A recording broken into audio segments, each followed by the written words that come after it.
Channel पर खुश आमदीद। इन दिनों में 8वीं में थी जब हमारा मकान 2 हिस्सों में तकसीम हो गया था। वजह ये थी कि बच्चे बड़े हो गए थे और हमारे बुजुर्गों का कहना था कि अब उनका आपस में हिजाब होना चाहिए। न जाने ये कैसा हिजाब था कि हारिस अभी तक मुझको स्कूल छोड़ने और लेने जाता था। क्योंकि मेरा कोई भाई न था, लिहाजा वही मेरी हिफाजत का जिम्मेदार था। हम अब भी पहले की तरह बातें करते, कोई पर्दा न था। घर के दरमियान एक दीवार उठा दी गई तो क्या हुआ, हमें कब इस दीवार की परवाह थी। मैट्रिक करते ही चचा जान को हारिस की फिक्र सताने लगी। इसे वो तालीम के लिए बड़े शहर भिजवाना चाहते थे और मेरी दुनिया बस हारिस ही था। ये सोचकर मगमूम हो जाती कि वो दूसरे शहर चला जाएगा, तभी दुआ करती खुदा करे इसका दाखिला बड़े शहर में ना हो सके। हारिस की जुदाई के तसव्वुर से परेशान हो जाती थी। ये समझ न थी कि अगर इसका दाखिला बड़े शहर में न हुआ तो वो आला तालीम से महरूम रह जाएगा, जिसका असर उसके मुस्तकबिल पर पड़ेगा। इन दिनों मुझे इन बातों की समझ कहाँ थी। मैं तो बस अपने जज्बात के ताबे थी। मेरे नज़दीक हारिस का गांव में रहना उसके शहर चले जाने से अच्छा था। आला तालीम के लिए शहर जाना तो लाजिम था, तभी ना चाहते हुए मुझे इस बदबख्त दिन के सूरज को देखना था जिस दिन इसे गांव से शहर रवाना होना था। सभी कुछ वीरान और उदास हो गया। मुझे अब सारे मौसम एक से लगते। वो जाते हुए इन मौसमों के रंग भी साथ ले गया था। जब कोई खूबसूरत नज़ारा देखती, हारिस की याद मेरी आंखों में छने लगती। उन्हीं दिनों बाबा जान के एक दोस्त शहर से मिलने आए। वो वहाँ बिजनेस करते थे। उन्होंने बाबा को मशवरा दिया कि शहर चल कर रहो, वहाँ बिजनेस करो और देहात की जिंदगी को खैर बात कह दो। एक कशिश शहर में जा रहने की और भी थी। वहाँ निज़ाम तालीम बेहतर और स्कूल अच्छे थे, जबकि गांव के स्कूलों में बराए नाम पढ़ाया जाता था। जाने क्या वालिद साहिब के जी में समाई के दोस्त की बातों में आ गए। उन्होंने जमीन फरोख्त करके शहर जाने की ठान ली। जब चचा जान ने सुना, उनके पैरों तले से जमीन निकल गई, क्योंकि उनका सभी कुछ तो अराजी से वाबस्ता था। रिज्क, इज्जत और दोनों भाइयों का एतमाद और इत्तेहाद भी। अराजी के बंटवारे से इन सारी चीजों का भी बंटवारा हो जाता, बाकी फिर क्या रह जाता था। चचा ने बाबा जान को बहुत समझाया, रोका और मिन्नत समाजत की कि खुदा के वास्ते इस इरादे से बाज आ जाएं। उनका कहना था कि शहर जाकर आप अपना सब कुछ खो देंगे और तिनके की तरह हल्के हो रहेंगे। आपको कारोबार का तजर्बा नहीं है, मगर वालिद साहिब ने चचा जान की एक नहीं मानी। चचा छोटे थे, बड़े भाई से सिर्फ मिन्नत समाजत कर सकते थे और बाबा जान की आदत थी कि जो सोच लेते करके दम लेते। वो इरादे के पक्के थे, लिहाजा चचा की एक न चली और अराजी का बंटवारा होकर रहा। इसके साथ ही हमारी मोहब्बतों का भी बंटवारा हो गया। बाबा जान ने अपने हिस्से की जमीन फरोख्त कर दी और हम शहर कराची आ गए। उन्होंने अपने दोस्त के मशवरे से कारोबार शुरू किया, लेकिन चचा जान की बात सच साबित हुई। उन्हें कारोबार का कोई तजर्बा न था और रुपया डूब गया। अब हमारे पास क्या रह गया था। जिंदगी की गाड़ी को रवा रखने के लिए बाबा जान ने कर्ज लिया और फिर हम कर्ज के बोझ तले दबते चले गए। कुछ ही दिनों बाद मेरे वालिद ने वापस चले जाने का फैसला किया। हम वापस आ गए। सब शुक्र के मकान फरोख्त न किया था। हमारे पास सर छुपाने का ठिकाना मौजूद था, मगर अब यहाँ पहले जैसी इज्जत नहीं रही थी। रिश्तेदार, दोस्त अहबाब कनी कतराने लगे कि कहीं हम उनसे कर्ज न मांग ले। इन दिनों पहली बार मुझे अंदाजा हुआ कि दुनिया में दौलत एक बड़ी हकीकत है। दौलत से बढ़कर कोई रिश्तेदार नहीं। बाबा जान अब सारा वक्त घर पर होते। चचा ने अपनी फसल से गंदुम की चंद बोरियां हमारे घर उतार दी, क्योंकि दाने बाहर से खरीदना सारे खानदान के लिए बेइज्जती की बात थी। सब्जी भी उनके खेतों से आ जाती और रोज शाम को दूध भिजवा दिया करते कि ये खुराक की बुनियादी चीजें थी। उनसे कुछ गुजारा हो जाता था। वालिद की हालत देखकर मेरा दिल बहुत कुरता। अब मुझे अपने गमगुसार बचपन के साथी का इंतजार था, जिसने बाबा जान का सहारा बनना था। चचा का रवैया हमारे लिए अब पहले जैसा नहीं था। वो दिल में नाराज थे, और क्यों ना होते। आधी जमीन कोलियों के मोल बिक चुकी थी, आधा वकार चला गया था और भाई शहर की हुआ खाकर कंगाल वापस आ गया था। जमींदारी करके अब वालिद साहिब मेहनत मजदूरी भी तो नहीं कर सकते थे। हारिस तालीम मुकम्मल कर चुका था। वो चचा जान का वाहिद सहारा था। एक दिन सुना वो आ गया है। चचा चाहते थे कि वो जमींदारी के कामों में उनका हाथ बटाए, लेकिन इसने तो कुछ और ही सोचा हुआ था। मुझको जिसका इंतजार था, उसकी आमद का सुनकर खुशी से मेरे आंसू निकल आए। समझ रही थी कि गांव में कदम रखते ही वो हमारे घर आएगा, लेकिन हारिस न आया। अलबत्ता इसके वालिदैन आए।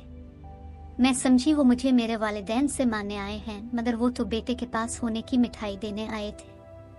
उन्होंने ये जतला कर मिठाई दी कि उसे सिर्फ पास होने की सौगात समझना, दूसरी किसी तरफ का अभी मत सोचना। अम्मा बाबा इंतजार में रहे, लेकिन वो दोबारा ना आए। तभी अम्मा खुद उनके घर चली गई। मैं तो पहले ही हारिस के घर जाने को बेकरार थी, लिहाजा मैं भी साथ हुई। काश मैं न जाती तो जो कुछ चची ने कहा अपने कानों से ना सुनती। अम्मा ने जब पूछा कि बेटी के फर्ज से हमें कब सुबुकदोश होना है, तो चची ने फौरन जवाब दिया, भाभी, बात दरअसल ये है कि मेरे हारिस को शहर में एक बहुत अच्छी और खूबसूरत लड़की पसंद आ गई है। वो कहता है कि अगर मेरी इस लड़की से शादी ना हुई तो मैं अब लोगों को छोड़कर घर से चला जाऊंगा, इसलिए हम मजबूर हैं और अब से शर्मिंदा हैं। मैं बरामदे में बैठी तोते से दिल बहला रही थी, जो पिंजरे से निकलकर मेरे हाथ पर आ बैठा था। चची की बात सुनकर मेरे दिल की धड़कन जरा देर को जैसे बंद हो गई। मुझे अपना सांस रुकता हुआ महसूस हुआ। यूं लगा मैं मर चुकी हूँ। तभी मिट्ठू ने अपनी चोंच से मेरी हथेली पर खुजली की तो मैं जागी और सोचने लगी। कहते हैं कि तोता एक बेवफा परिंदा है, लेकिन शायद इंसान से ज्यादा नहीं। हम घर को निकले। वालिदा और मैंने बड़ी मुश्किल से चंद कदम का फासला तय किया, जैसे मीलों का सफर पैदल किया हो। घर आते ही हम अपने अपने बिस्तर पर गिर गए। मैं अम्मा को और ना वो मुझको तसल्ली दे सकती थी, क्योंकि हमारे पास तो अल्फाज ही नहीं थे। शदीद ज़हनी दबाव की वजह से मुझे बुखार हो गया।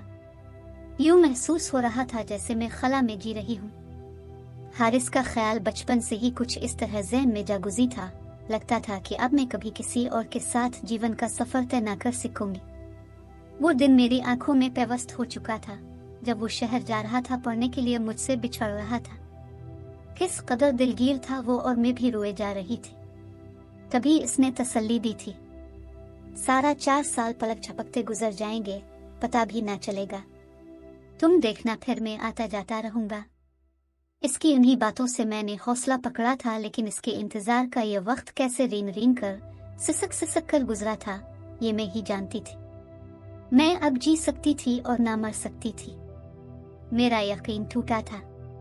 दुख इस बात का था कि इसने बेवफाई ही करना थी, तो मुझे क्यों आश्रय में रखा। इसी दुख की कैफियत में स्कूल जाना छोड़ दिया और पढ़ाई को खुदा हाफिज के दिया। माँ ने हिम्मत बंधाई, बाबा ने तसल्ली दी, समझाया, तो मैंने बड़ी मुश्किल से खुद को संभाला और दोबारा पढ़ाई में मशगूल हो गई। चंद दिन मुर्दा दिल रहने के बाद अचानक ही दिल की काया पलटी। एक रोज नफल पढ़कर रू रू के दुआ की।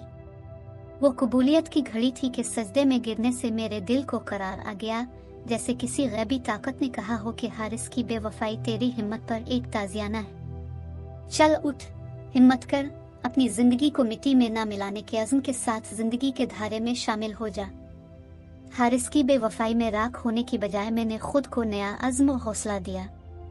खुदा से मदद मांगी और फिर इसकी यादों को दिल के नेहा खानों में दफन करके दिन रात किताबों में खो गए। किस्मत ने साथ दिया, खुदा का लाख लाख शुक्र अदा किया और मैट्रिक के पर्चे दिए। पर्चे अच्छे हो गए। रोने धोने की बजाय हिम्मत की तो इसी ने कामयाबी का मुंह दिखाया। मैं अपने वालिदैन की हालत देख रही थी। बाबा जान अब चचा की अराजी पर काम करते थे ताकि पैदावार का कुछ हिस्सा उन्हें मिले। जो पहले जमीन के मालिक थे, अब उनके कारिंदे बन गए थे। तहैया कर लिया मुझे अपने वालिदैन का सहारा बनना है, इनको हालात के भंवर से निकालना है। कब तक बेवफाई का मातम करूंगी? कहाँ तक इन हालात में इश्क के थपेड़ों की तलफी को बर्दाश्त करूंगी? मुझे अपना नहीं, अब अपने वालिदैन का ख्याल करना चाहिए, जिनको तही दामनी के बाइस चचा नजरों से गिरा चुके थे और गांव के लोग भी चचा को ही फौकियत देने लगे थे। और ये बात वालिद साहिब के लिए किस कदर दिल खराश थी। वो चचा से बड़े थे, क्या उनके दिल पर गुजरती थी जब मर्दों की कचहरी में उनकी जगह गांव वाले उनके छोटे भाई को मसनद पर बिठाते थे। दिल यही करता था कि रोने धोने की बजाय ठुकराने वालों के सामने डट जाऊं और अपनी जात को मनवा कर रहूं। रिजल्ट निकला, मेरे नंबर अच्छे थे। स्कूल से लौट रही थी कि रास्ते में हारिस मिल गया। कहने लगा, मुझसे इतनी नाराज हो के बात भी नहीं करते, मेरी कुछ अर्ज तो सुन लो। अब कहने सुनने को रह किया गया है, तुमने बेवफाई की है। हम गरीब हो गए हैं तभी ना। मैं कसम खाकर कहता हूँ कि मैं बेवफा नहीं। जो भी फैसला हुआ है मेरे वालिदैन ने किया है। हैरान हूँ कि तुमने मेरी बेवफाई का कैसे यकीन कर लिया। खुदा की कसम, मैं इस कदर नहीं गिर सकता, मेरा यकीन करो। हारिस की बात सुनकर हैरान हो गई। जी चाहता था उसकी माजरत का यकीन कर लूं, मगर दिल शीशे की तरह टूट चुका था, जिसको अगर जोड़ भी दिया जाता तो इसमें बाल फिर भी रह जाता। मैंने इसकी बातों का जवाब ना दिया और आगे बढ़ गई। मेरे साथ मेरी क्लास फेलो भी थी। नहीं चाहती थी कि किसी को बातें बनाने का मौका मिले, मगर मैं शदीद कश्मकश का शिकार हो गई थी। क्या हारिस सच कह रहा था? वो सिर्फ अपने ऊपर से बेवफाई का दाग मिटाना चाहता था। लड़के खुद मुख्तार होते हैं, वो चाहता तो जिद कर सकता था, वालिदैन को राजी सकता था। लड़के खुद को पासा साबित करने के लिए इल्जाम वालिदैन पर धर दिया करते हैं। एक दिन बाबा ने कहा, बेटी अब गांव में हमारी इज्जत नहीं रही। तुम्हारे चचा ने भी आंखें फेर ली हैं और हमारी कदर तो हमारी अराजी से थी। जब जमीन ही ना रही फिर गांव में रहने का क्या फायदा? हम दोबारा शहर चले जाते हैं। मैं मजीद तालीम हासिल करना चाहती थी। वालिद साहब का फैसला मेरे लिए खुशी की नवीद था। गांव में आला तालीम के मौके अनका थे और शहर जाकर आबाद होने के लिए हमें अपना आबाई मकान भी फरोख्त करना था, जिसको चचा जान ने बिला ताखीर फौरन ही बखुशी खरीद लिया। बाबा जान मकान के पैसे लेकर कराची आ गए। जब किस्मत साथ दे तो इंसान हैरान रह जाता है। इस बार एक दयानतदार और हमदर्द इंसान बाबा जान का दोस्त बन गया। उसने किराए के बगैर ही हमें रहने के लिए अपना मकान दे दिया। ये घर खाली पड़ा हुआ था और वो किसी को किराए पर देना ना चाहता था। इसका नाम आलम खान था। उसने बाबा जान को अपने कारोबार में शामिल कर लिया। अल्लाह की रहमत से बाबा के कारोबार में शामिल होते ही बिजनेस में बरकत हुई तो आलम खान उनको अच्छा खासा मुनाफा देने लगा। इसको यकीन हो गया कि मेरे बाबा इसके लिए लकी साबित हुए हैं। मैंने शहर आकर कॉलेज में दाखिला ले लिया। हालात ने कई रुख बदले, मजबूरियों ने कई रूप धारे, मगर हमारे हौसले पस्त न हुए। मैं अपनी मंजिल के हुसूल की खातिर मुस्तकिल सफर में रही। मुसलसल मेहनत ने मेरे जज्बात मुंजमद कर डाले। मुझे किसी शय से दिलचस्पी न रही, यहाँ तक कि हारिस की यादों को भी दिल की जमीन में गहरा गड़ा खोद कर दफन कर दिया। एक दिन खबर मिली कि हारिस की शादी हमारे गांव के करीब एक जमींदार की साहिबजादी से हो गई है। यह खबर सुनकर सोया हुआ दुख कुछ जाग उठा और मेरी आंखों से आंसू बह निकले, मगर अब ये दिल उन सदमों के सहने का आदी हो चुका था। 2 साल की सख्त मेहनत के बाद मुझे मेरिट पर मेडिकल कॉलेज में दाखिल मिल गया। मैंने जिन हालात का मुकाबला करते हुए अपनी तालीम जारी रखी थी, वो सिर्फ मैं ही जानती थी। कोई कैसी जिंदगी गुजार रहा है, इस बात से मुझको कोई सरोकार न था। सुल्तान हमारी क्लास का लायक लड़का था। मैं पढ़ाई के हर मसले पर इससे मदद लिया करती थी। वो काबिल होने के साथ साथ नेक अतवार था। कभी कभी पूछ लिया करता था कि तुम इतनी खामोश क्यों रहती हो। इस सवाल के जवाब में भी मैं खामोश ही रहती थी। जब हमने डॉक्टरी का इम्तिहान पास कर लिया, आखिरी मुलाकात वाले दिन सुल्तान ने अपने दिल की बात जाहिर कर दी। उसने कहा, मैं अपने वालिदैन को तुम्हारे घर भेजना चाहता हूँ रिश्ते के लिए, क्या तुम मुझसे शादी करोगी? ये बात शुरू से मेरे दिल में थी, मगर अब उसे कह देने का वक्त आ गया है। इसने बताया, इसको क्या बताती कि मैं मोहब्बत की बाजी हार कर किस तरह यहाँ तक पहुंची हूँ। अगले दिन वो लोग हमारे घर आए। मेरे वालिदैन को सुल्तान और उसके घर वाले पसंद आए। रिश्ता तय हो गया। हाउस जॉब मुकम्मल होने के बाद मेरी रुखसती हो गई। मेरी और सुल्तान की एक ही अस्पताल में तैनाती थी। बरसों बाद एक दिन चचा और चची अस्पताल आए। चची बीमार थी। मुझे देखकर रोने लगे। बताया कि हारिस की बीवी अच्छी ना निकली। इस मगरूर लड़की ने मेरी ये हालत कर दी है। इसको अपने बाप की जागीरदारी का घमंड है। हारिस भी LLB करने के बावजूद वकालत ना कर सका। हमने तुम जैसी प्यार करने वाली नेकबख्त और हीरे जैसी को ठुकराया, हमें उसकी सजा मिल गई है। मुझे चची की हालत पर बहुत दुख हुआ, लेकिन क्या कर सकती थी। मैंने उनके इलाज में तवज्जो से मदद जरूर की। उन्होंने बताया कि बहू ने उनका जीना दो भर कर दिया है। अब तो हारिस भी बीवी के रवैये से नाला है। हम में से कोई इस रिश्ता से खुश नहीं है। मैंने कहा, चची जान सब्र करें, जो भी हालात हैं निभा तो करना होगा। खानदानी लोगों में तलाक नहीं होती। हाँ बेटी, यही शराफत तो मारे दे रही है। क्या करें। अच्छा बेटी, तुम अपनी बताओ। तुम तो खुश हो। अल्लाह का शुक्र है, मैं बहुत खुश हूँ। सच है, अल्लाह किसी का सब्र और मेहनत जाय नहीं करता। सिले में मुझे सुल्तान जैसा अच्छा शौहर और नेक ससुराल मिला। हमारे 2 प्यारे प्यारे बच्चे हैं। दुआ करे खुदा मेरी खुशियों को सलामत रखे। तभी मैंने सोचा कि मेरे पास खुदा की दी हुई हर नेमत है और वो दुख भी दिल से महव हो चुका है जो मुझे हारिस से मिला था। अगर मैंने हिम्मत न की होती तो आज मेरी जिंदगी इतनी रोशन और शादाब ना होती। उम्मीद है आज की कहानी आपको पसंद आई होगी। अगली वीडियो तक के लिए खुदा हाफिज।